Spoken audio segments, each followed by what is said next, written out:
Olá, seja bem-vindo ao canal Explica Melhor. Meu nome é Márcio, sou professor de Física e nesse vídeo eu quero discutir um pouco as questões de física do Enem 2020. Vamos dar uma olhada? Vamos lá!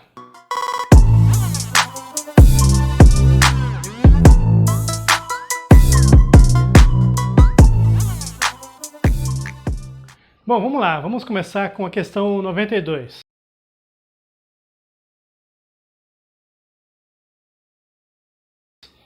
Ela fala que o melhor lugar para você ficar durante a tempestade de raios é dentro de um automóvel. Mas por que isso acontece? A resposta correta é a letra C, por causa da blindagem pela carcaça metálica. O que acontece? Quando há uma tempestade de raios, geralmente entre a nuvem e a terra, forma-se uma diferença de potencial, o que cria um campo elétrico permitindo a descarga elétrica, que é exatamente o raio.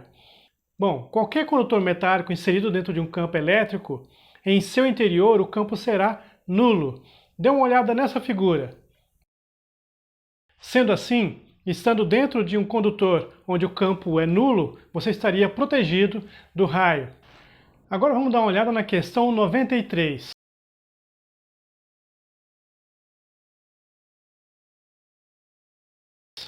É uma questão sobre moedas e um colecionador quer comprar moedas de cobre. Então, ele tem 4 moedas e quer descobrir qual delas é realmente feita de cobre. Para isso, ele faz um experimento a partir da densidade da moeda. Bom, tem um resultado aqui, que são várias provetas.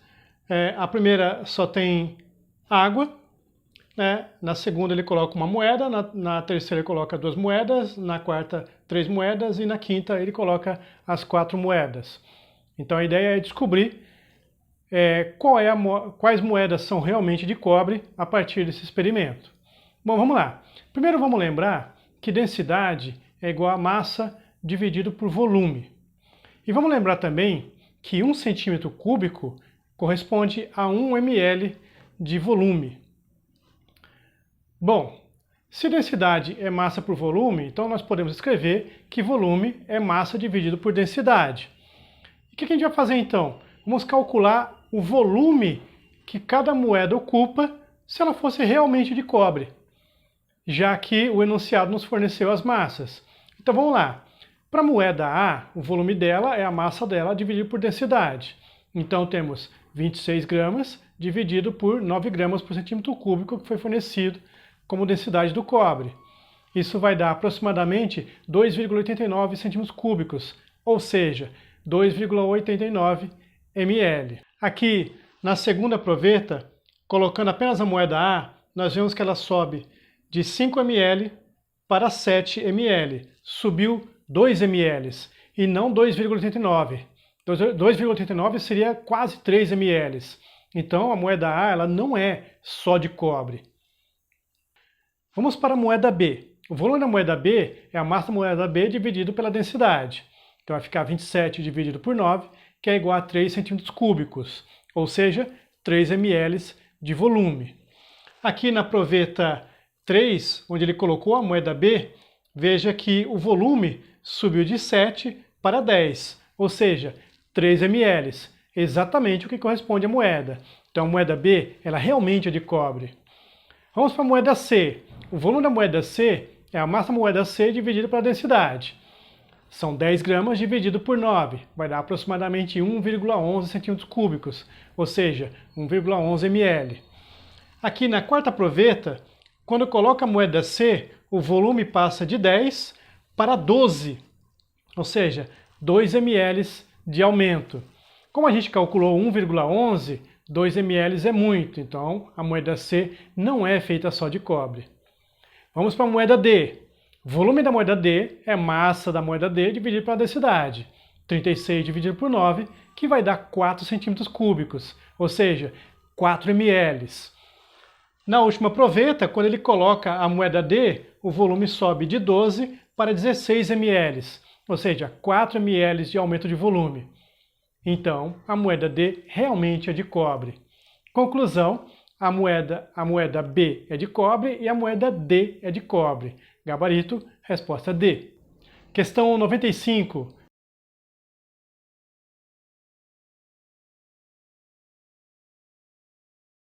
Por que não podemos colocar refrigeradores perto de fogão, ou coisas que esquentam ou que incidam a luz solar?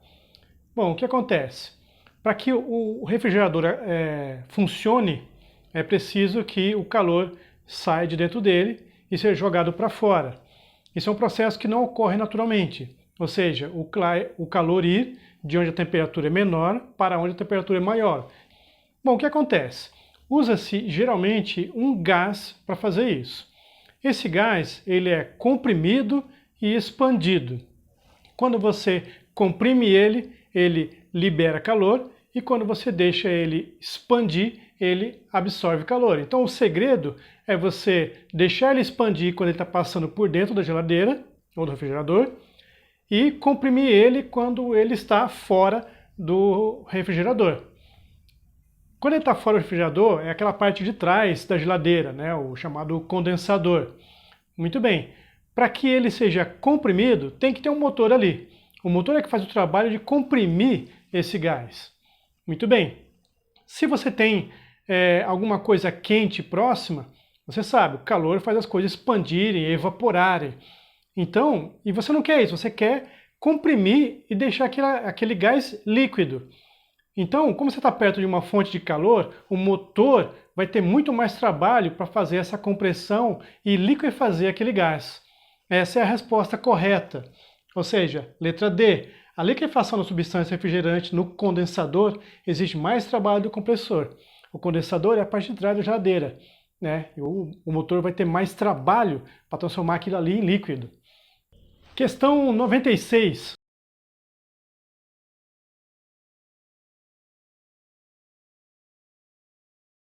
Um mergulhador está preso num bolsão de ar e ele precisa sair dali e retornar à superfície. Bom, como ele está numa certa profundidade, ele não pode subir muito rapidamente. Ele tem que subir lentamente para não ter prejuízo ao seu organismo. A pergunta é, quanto tempo ele precisa para subir em segurança até a superfície? Muito bem, vamos começar com alguns dados já fornecidos aqui no enunciado. Para você calcular a pressão de um líquido, você deve usar pressão é igual densidade do líquido vezes gravidade vezes profundidade que você está no líquido. Bom, no caso aqui é água, então temos densidade da água 1000 kg por metro cúbico, gravidade 10 metros por segundo ao quadrado, e o nosso mergulhador aqui, de acordo com o desenho, está a 50 metros de profundidade. Bom, isso vai dar 5 vezes 10 a quinta pascais, ou seja, 500 mil pascais ou 500 quilopascais. Então a pressão a que esse mergulhador está submetido, pensando só em líquido, é de 500 quilopascais. Agora a gente vai dar uma olhada lá naquele gráfico que o gráfico diz de quanto tempo tem que ser a subida dele para subir em segurança. Vamos caçar aqui, nesse gráfico, 500 quilopascais. Então veja, 500 quilopascais corresponde a um tempo de descompressão de 60 minutos. Resposta, letra C. Bom, agora vamos à questão 97.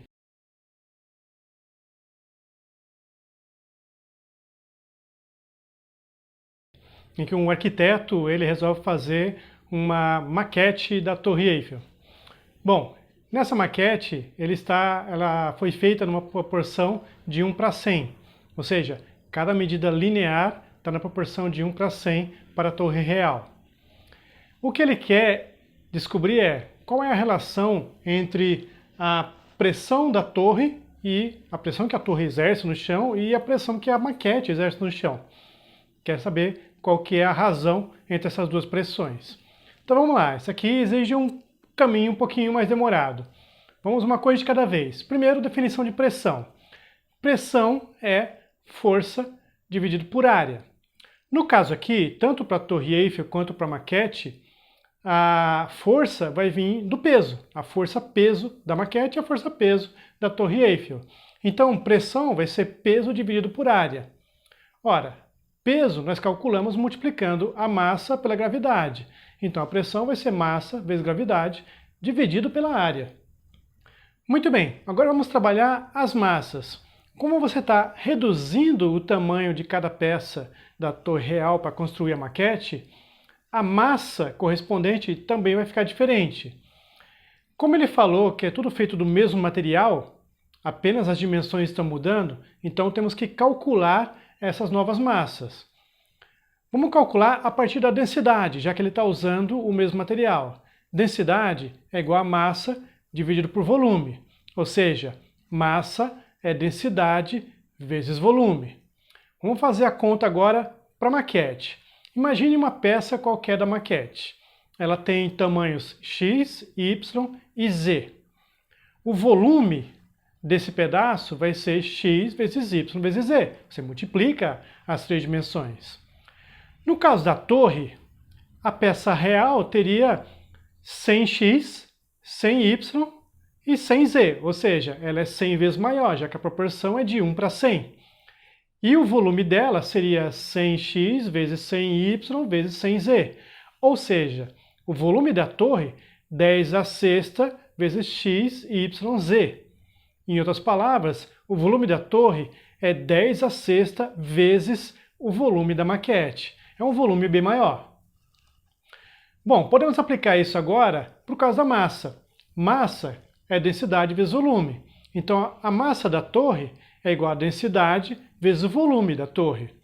Massa da torre, então, é densidade vezes 10 a sexta vezes o volume da maquete. Porque o volume da torre é 10 a sexta vezes o volume da maquete. Portanto, a massa da torre é 10 a sexta vezes a massa da maquete. Bom, agora vamos falar da área, porque a gente viu que a pressão é massa vezes gravidade dividido por área. Então temos que pensar na área que está ocupando a torre ou a maquete. Vamos começar com a maquete. Digamos que a base dela tenha dimensões x e y. A área então ocupada vai ser x vezes y. No caso da torre, seria 100x e 100y. E a área onde ela está exercendo o seu peso é 100x vezes 100y. Ou seja, a área da torre 10 a quarta vezes xy. Em outras palavras, a área da torre é 10 a quarta vezes a área da maquete. É uma área bem maior. Bom, com isso já podemos chegar na relação que ele quer. Ele quer pressão da torre dividido por pressão da maquete. Então vamos escrever, pressão da torre vai ser massa da torre vezes gravidade dividido por área da torre. E a pressão da maquete, massa da maquete, gravidade dividido por área da maquete. É uma divisão de frações. Então você mantém a de cima e multiplica pelo inverso a de baixo. Massa da torre vezes gravidade dividido por área da torre, vezes área da maquete dividido por massa da maquete vezes gravidade. Você pode cortar a gravidade e agora vamos ficar com pressão da torre por pressão da maquete igual. No lugar de massa da torre, eu vou colocar 10 a sexta massa da maquete, vezes área da maquete. Embaixo, onde está a área da torre, em vez disso eu vou colocar 10 a quarta área da maquete, vezes massa da maquete. Podemos cortar, então, a massa da maquete e a área da maquete. Vamos ficar, então, pressão da torre por pressão da maquete igual a 10 a sexta dividido por 10 a quarta, ou seja, 10 elevado ao quadrado. Resposta, letra C. Essa foi um pouquinho mais de cálculo. Chegamos então na questão 98. Fala de ondas eletromagnéticas.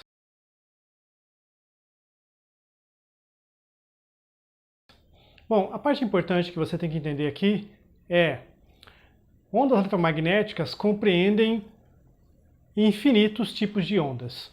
Alguns desses tipos nós conhecemos muito bem. Por exemplo, a luz visível. A luz que você vê, a luz branca, verde, amarela, é uma pequena faixa de uma quantidade infinita de frequências de onda. Dependendo da frequência, você enxerga uma cor diferente, por exemplo. Existe uma frequência de onda para o verde, outra para o azul, para o vermelho e assim por diante. No enunciado, ele fala aqui do experimento do Herschel. O Herschel foi o primeiro que descobriu que existem faixas de luz que nós não podemos ver. Na verdade, muitas dessas faixas de frequências nem são chamadas de luz. Por exemplo, o calor. Calor, ele se propaga também por radiação, também por ondas eletromagnéticas. Ondas de rádio também são ondas eletromagnéticas. Micro-ondas, raio-x, tudo isso são ondas eletromagnéticas. A questão é como que a gente chama elas, mas a natureza é a mesma. No caso aqui, ele fez a luz passar por um prisma, essa luz foi decomposta nas várias cores que nós conhecemos, e ele fez com que cada uma dessas cores atingisse um certo recipiente, que ele classificou como A, B, C, D e E. Bom, a pergunta é, em qual recipiente nós temos um maior aumento de temperatura? Para você entender o processo, né, pense assim, quando você pega um objeto metálico e coloca no fogo, o que acontece? Ele esquenta. Se você deixar por mais tempo, ele vai começar a ficar avermelhado. Então perceba que o vermelho é a primeira cor em que você percebe que ele está aquecido. Mas bem antes disso, ele já estava aquecido. Se você pegar um ferro de passar, mesmo que ele não brilhe ou que ele fique avermelhado, quando você aproxima a mão sem tocar nele, você consegue sentir que ele está quente, porque ele está irradiando.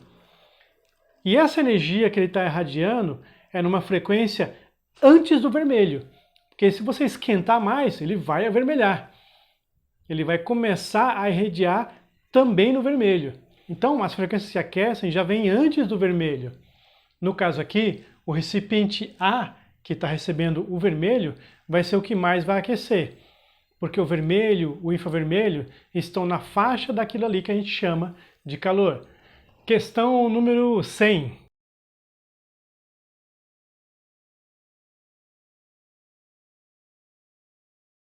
Uma pessoa percebe que sua bateria fica totalmente descarregada depois de 5 dias sem usar. Bom, o enunciado afirma que a carga total é de 60 ampères-hora. E a pergunta é, quando ele colocar um amperímetro, qual é o jeito certo de colocar e qual vai ser a leitura do amperímetro para ele verificar se está havendo alguma corrente de fuga? Muito bem. Primeiro, vamos verificar qual é a maneira correta de colocar o amperímetro. A maneira correta é de tal forma que a corrente passe pelo amperímetro. E aí ele vai medir essa corrente que está passando por ele. Então, o amperímetro ele não pode ser ligado em paralelo com o dispositivo onde você quer verificar a corrente. Ele tem que ser ligado em série. A partir disso, você pode eliminar quase todas as alternativas. Veja, na letra A, o amperímetro está ligado em paralelo com o circuito do veículo. Essa ligação não serve. Na letra E, também está ligado em paralelo. E na letra C, também está ligado em paralelo. Então, as únicas ligações em série que nós encontramos aqui são a letra B e a letra D. Para decidir qual delas é a correta, você precisa calcular quanto de corrente passaria pelo amperímetro no caso de corrente de fuga. Vamos dar uma olhada. Primeiramente, corrente é carga dividido por tempo. Bom, nós sabemos que a carga total da bateria é de 60 ampères-hora. Agora nós precisamos calcular o tempo. Bom, são 5 dias. Cada dia tem 24 horas. Então, 5 vezes 24, isso vai dar 120 horas. Bom, agora temos tudo que é necessário. Então, essa corrente vai ser de meio ampere. Pronto, com isso já descobrimos. Como na letra D a corrente indicada é de 12 amperes e na letra B a corrente indicada é de meio ampere, a resposta correta é a letra B de bola. Questão número 102.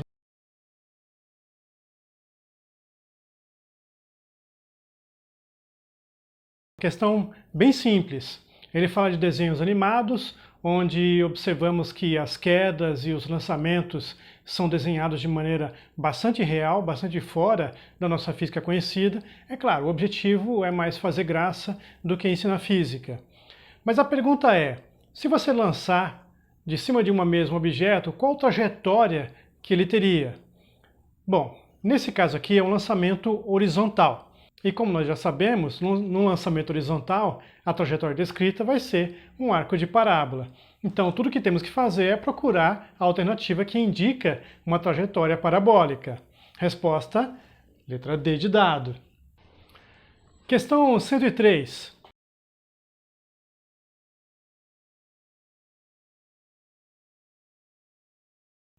Bom, então no caso aqui, eles estão fazendo a medida da profundidade do poço e vamos supor que ela está ok. A pergunta é, qual vai ser a próxima frequência em que o aparelho usado entra em ressonância com o poço? A primeira em que ele entrou foi 135 Hz. A próxima é a nossa pergunta. Bom, vamos lá. Considere então uma cavidade fechada de um lado e aberta do outro. Ela tem tamanho L. O maior comprimento de onda que eu consigo colocar nessa cavidade mede λ/4. O segundo maior, 3 λ/4. Em geral, você vai perceber que o tamanho do tubo é n λ/4, com n sendo um número ímpar. Então eu vou conseguir λ/4, 3 λ/4, 5 λ/4, 7 λ/4 e assim por diante. Só que eu estou interessado no comprimento de onda, no lambda. Lambda, então, passando para o outro lado, vai ficar 4L dividido por N, onde o N é um número ímpar. Agora, a velocidade da onda sonora dentro do tubo é comprimento de onda vezes frequência, né? V igual a λf. Ou seja, a frequência é a velocidade da onda dividido pelo comprimento de onda lambda. Frequência, então, vai ser a velocidade dividido por 4L/N, que é o comprimento de onda para o tubo. Ou seja, frequência é igual a NV/4L. A primeira frequência em que o dispositivo entrou em ressonância foi 135 Hz. Usando a fórmula vai ficar 135 é igual a N vezes 360, que é a velocidade do som, dividido por 4 vezes 30, que é o tamanho do poço. Isso vai dar um N igual a 45. E o N é sempre ímpar. Então, o próximo vai ser o 47. Se eu usar 47, então, vai ficar frequência igual a 47 vezes 360 dividido por 4 vezes 30. Ou seja, uma frequência de 141 Hz. Essa vai ser a próxima frequência em que o aparelho vai entrar em ressonância também. Resposta, letra C. Questão 108, uma questão de física moderna, de física nuclear.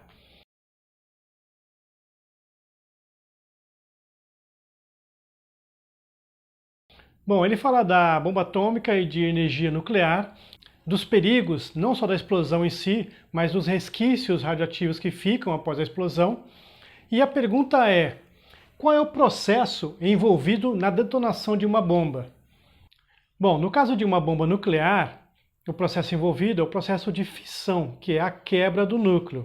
Você quebra o núcleo, ao quebrá-lo você libera energia e libera uma partícula que vai quebrar outros núcleos, que vão liberar energia e outras partículas que vão quebrar outros núcleos e assim por diante. É uma reação em cadeia. A partícula que é liberada e usada para quebrar os núcleos é o nêutron. Então a resposta correta é a letra A, fissão nuclear do urânio provocada por nêutrons. Questão 110.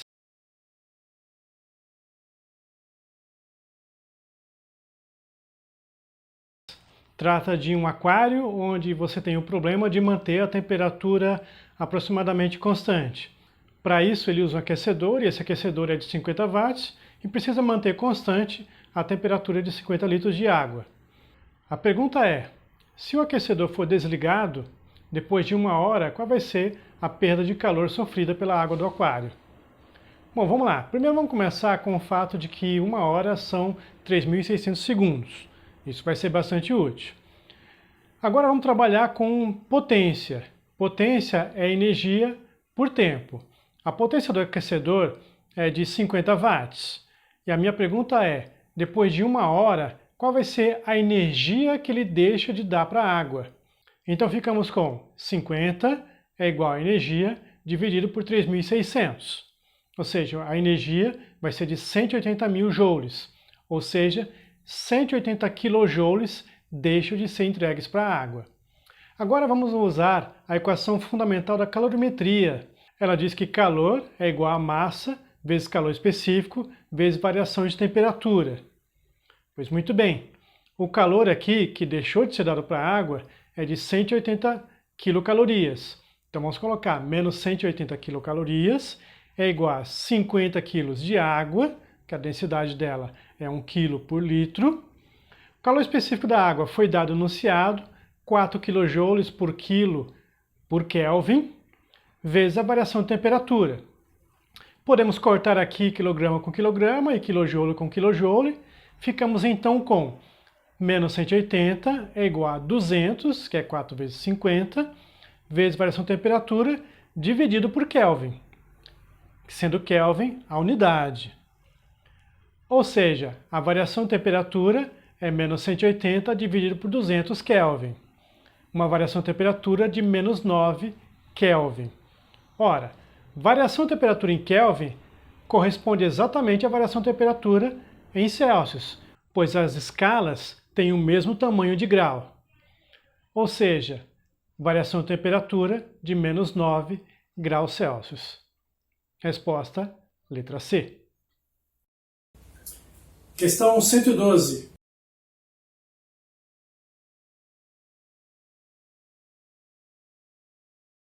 Uma questão sobre exame parasitológico. Uma técnica usada em que você verifica se os ovos dos parasitas vão flutuar ou não numa certa solução. Bom, o enunciado ele informa qual que é a densidade da solução, que é de 1,15 gramas por ml. E há uma tabela com a densidade de vários ovos de parasitos. Então, a pergunta é, quais são os parasitos que vão ser detectados por esse método? Bom, é uma questão bem simples, porque nós sabemos se os ovos tiverem densidade menor do que a solução, eles vão flutuar. Então, tudo que temos que fazer é procurar na tabela quais são as densidades menores do que 1,15 gramas por ml. Verificaremos então que o ancilostoma ele vai flutuar, o Ascaris lumbricoides também vai flutuar e o Ascaris suum também vai flutuar. Todos esses três possuem densidade menor do que 1,15 gramas por ml. Então a resposta correta seria letra C. Questão número 119.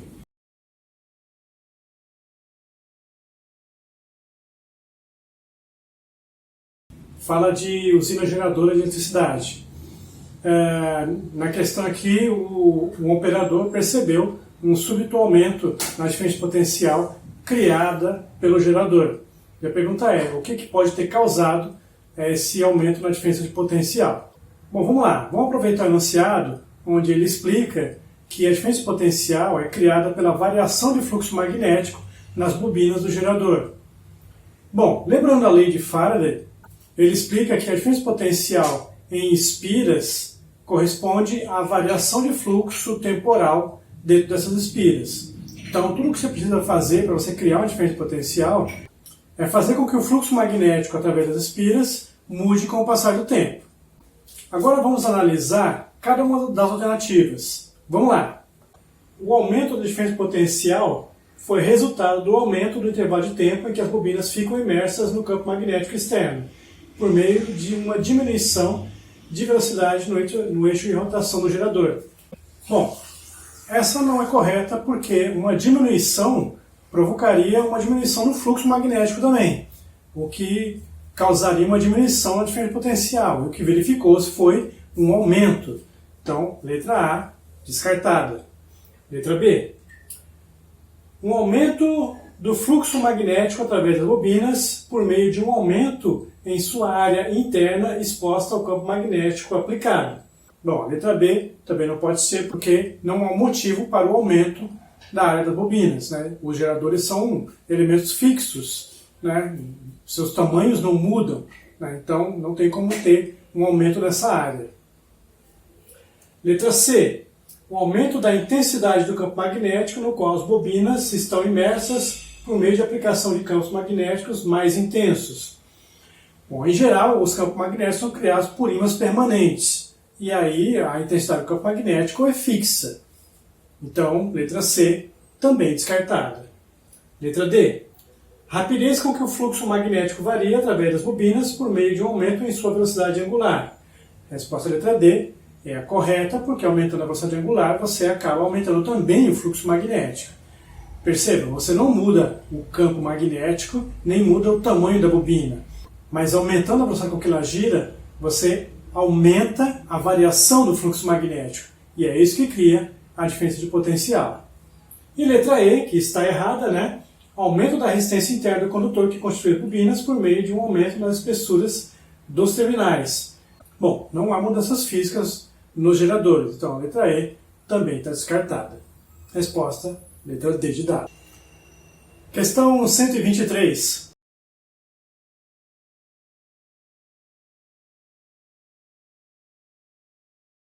Nessa questão, um estudante ele tem uma fonte de 12 volts, mas ele quer usar ela para alimentar outros aparelhos com outras tensões. Então ele usa o que a gente chama de divisor de tensão.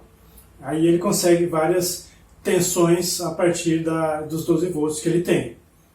Bom, ele tem um equipamento que precisa funcionar com 9 volts e tem resistência de 10 kΩ, ou seja, 10.000 ohms. A pergunta é, onde que ele tem que conectar esse aparelho para que funcione adequadamente com 9 volts e 10 kΩ? Bom, vamos lá. Primeiramente, vamos usar a primeira lei de Ohm. Tensão é igual resistência vezes corrente. Como o aparelho funciona com 9 volts e tem resistência de 10.000 ohms, então fica 9 igual a 10.000 vezes I, onde I vai ser a corrente. I, então, vai ser igual a 9 dividido por 10.000, ou seja, I igual a 0,0009 amperes, ou I igual a 0,9 miliamperes. Então perceba, como eu já sei que a corrente que vai passar pelo aparelho é de 0,9 miliamperes, eu posso eliminar quase todas as alternativas. Ou é a letra D de dado, ou é a letra E.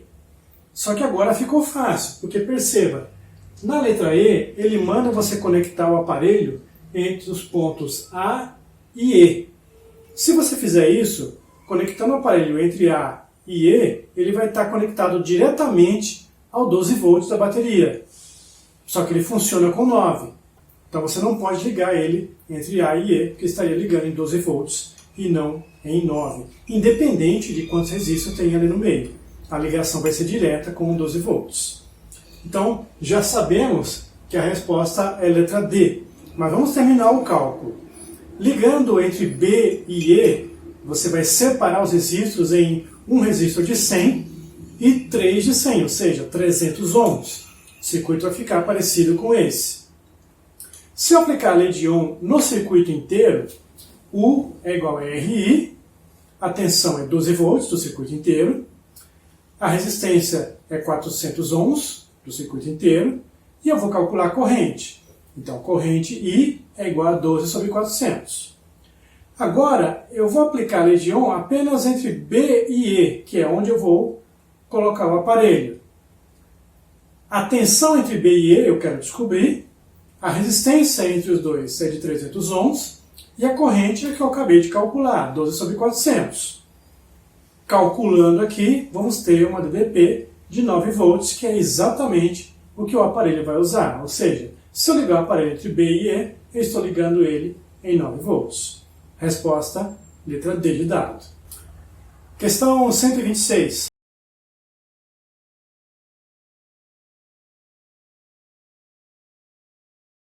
Você foi contratado para programar os semáforos de uma avenida. São 4 semáforos, né? O carro inicialmente está parado no semáforo O e vai passar para os semáforos A, B e C. A distância de um semáforo para o outro é sempre 500 metros. De acordo com o anunciado, o carro inicialmente parado acelera a 1 metro por segundo ao quadrado até atingir a velocidade de 72 km por hora, quando então mantém a velocidade constante.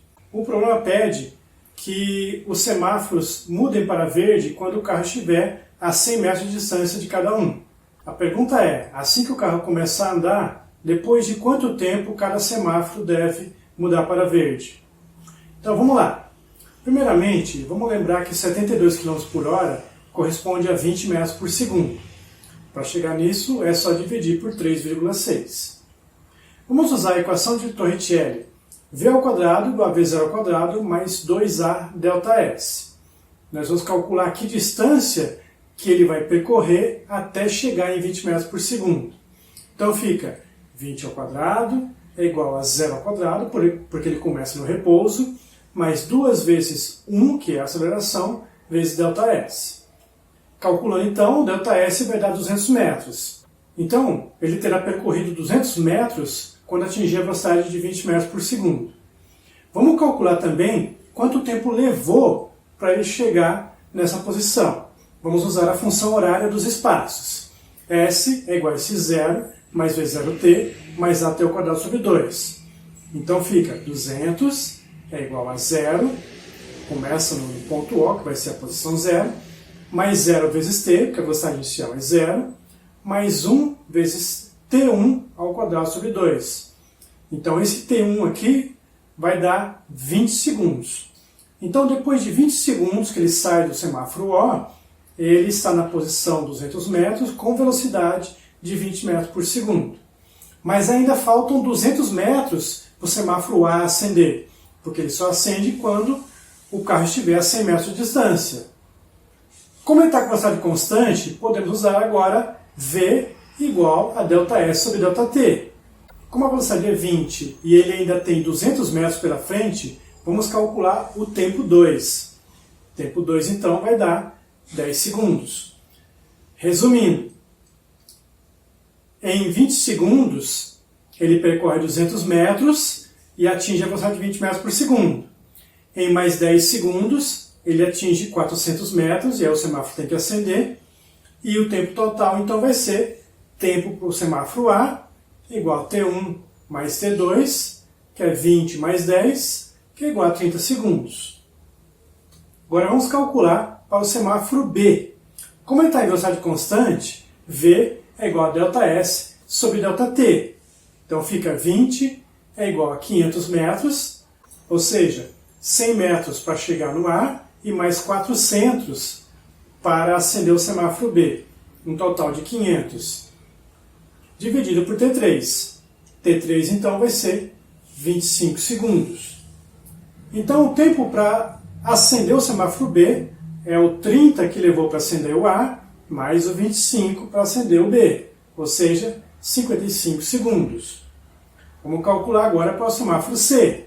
V igual a ΔS sobre ΔT, 20 é igual a 500 sobre T4, o T4 então 25 segundos também. Então o tempo para acender o semáforo C é 55 segundos, que foi o tempo necessário para acender o A e o B, mais 25 para acender o C, um total de 80 segundos. Resposta, letra D de dado.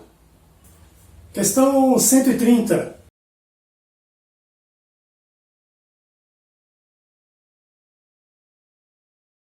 Fala da panela de pressão e do cozimento com ela funcionando normalmente. O enunciado explica que os conhecedores da panela de pressão abaixam o fogo quando essa começa a emitir os vapores. A pergunta é, com isso eles querem evitar o quê? Vamos dar uma olhada nas alternativas. Alternativa A, aumento da pressão interna e os riscos de explosão. Não, essa dá para descartar porque eliminar os vapores é exatamente manter uma certa pressão constante. É para isso que existe a saída de vapores. B, dilatação da panela e a desconexão com sua tampa. Bom, a dilatação térmica é muito pequena e abaixar o fogo não eliminaria isso. Então a letra B pode ser descartada. C, perda da qualidade nutritiva do alimento. Bom, essa não está relacionada com o fogo, né? Se vai perder nutrientes, vai perder em fogo alto ou fogo baixo, já que a panela é de pressão. D, deformação da borracha de vedação. Não, geralmente são feitas para aguentar as temperaturas e a pressão indicada pela panela. Então letra D também é incorreta. Letra E, consumo de gás desnecessário. Exatamente. Como ela é feita para trabalhar numa certa pressão, mais fogo ou menos fogo, não vai mudar essa pressão. Então seria um gasto de gás desnecessário. Resposta correta, letra E. Questão 132.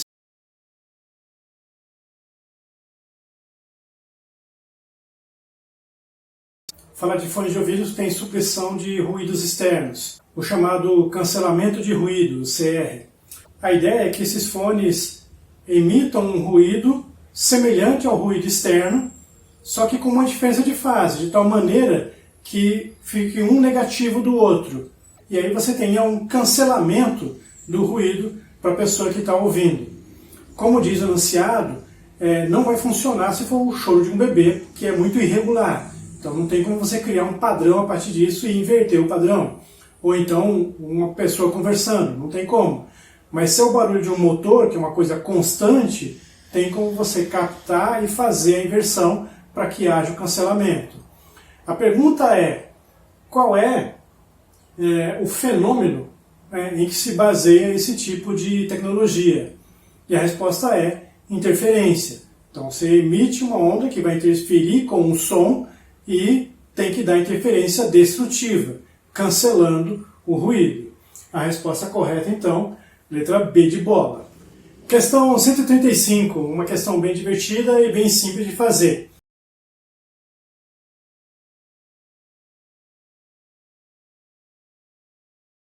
Tem uma tirinha do Garfield, onde ele se esfrega numa pessoa e sai todo arrepiado, dizendo: eu odeio eletricidade estática. Bom, ele fica arrepiado porque ele fica eletrizado, né? E aí os pelos deles se repelem. A pergunta é, por qual motivo ocorreu a eletrização indicada nos quadrinhos? Bom, trata-se de eletrização por atrito. Você pega dois corpos, atrita, os elétrons de um passam para o outro devido ao atrito, então um dos corpos perdeu elétrons, vai ficar positivamente carregado, e o outro corpo ganhou esses elétrons e vai ficar negativamente carregado. Então, após a eletrização por atrito, os dois ficam com cargas elétricas, só que de sinais opostos. No caso das alternativas aqui, a correta seria, letra D, movimentação de elétrons entre a calça e os pelos do gato. Então é isso. Espero ter ajudado. Se você curtiu, dá um like também e se inscreve no canal. Tem sempre novidade por aqui toda semana. Tá explicado? Até a próxima!